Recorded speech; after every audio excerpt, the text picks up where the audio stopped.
Negosiasi dan kewirausahaan. Tema ke-6. C. Menyampaikan pengajuan, penawaran, persetujuan, dan penutup dalam teks negosiasi. Kompetensi inti ketiga. Memahami, menerapkan, menganalisis, dan mengevaluasi tentang pengetahuan faktual, konseptual, operasional dasar, dan metakognitif sesuai dengan bidang dan lingkup kajian bahasa Indonesia.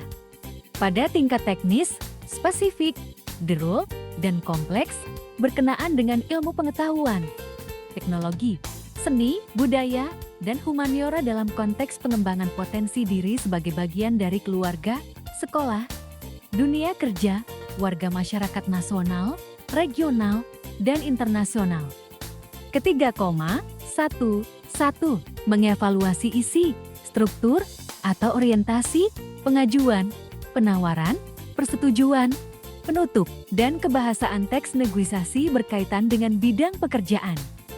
Tujuan pembelajaran. Setelah mempelajari tema ini, peserta didik diharapkan mampu: pertama, menganalisis pengajuan, penawaran, dan persetujuan dalam teks negosiasi berkaitan dengan bidang pekerjaan lisan ataupun tertulis. Kedua, mengevaluasi isi, struktur, dan kebahasaan teks negosiasi berkaitan dengan bidang pekerjaan. Ketiga, menyampaikan pengajuan, penawaran, persetujuan, dan penutup dalam teks negosiasi berkaitan dengan bidang pekerjaan secara lisan atau tulis.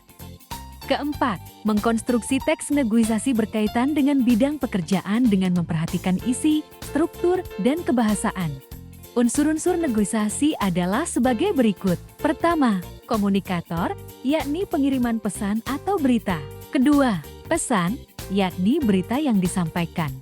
Ketiga, media, yakni alat yang dipakai dalam menyampaikan berita atau pesan. Keempat, komunikan, yakni orang yang berfungsi sebagai penerima pesan.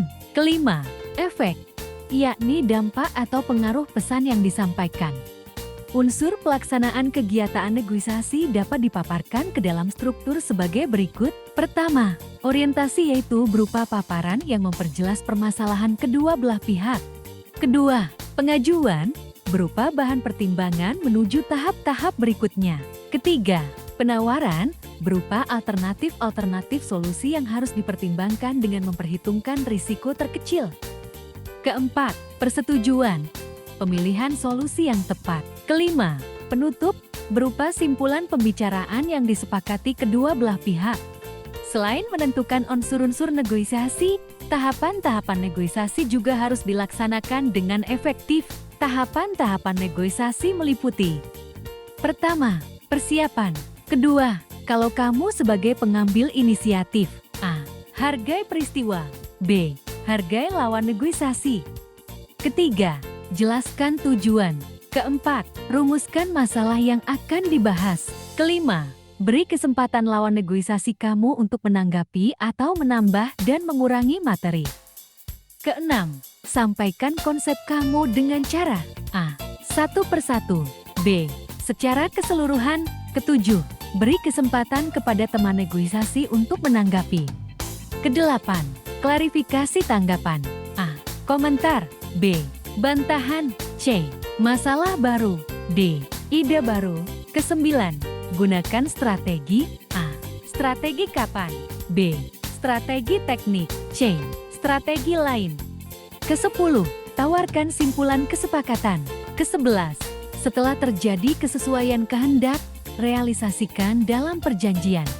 Evaluasi. Pertama, sebut dan jelaskan unsur-unsur negosiasi. Kedua, sebutkan tahapan-tahapan yang dilaksanakan secara efektif dalam negosiasi. Ketiga, carilah teks negosiasi dan analisislah struktur teks negosiasi tersebut.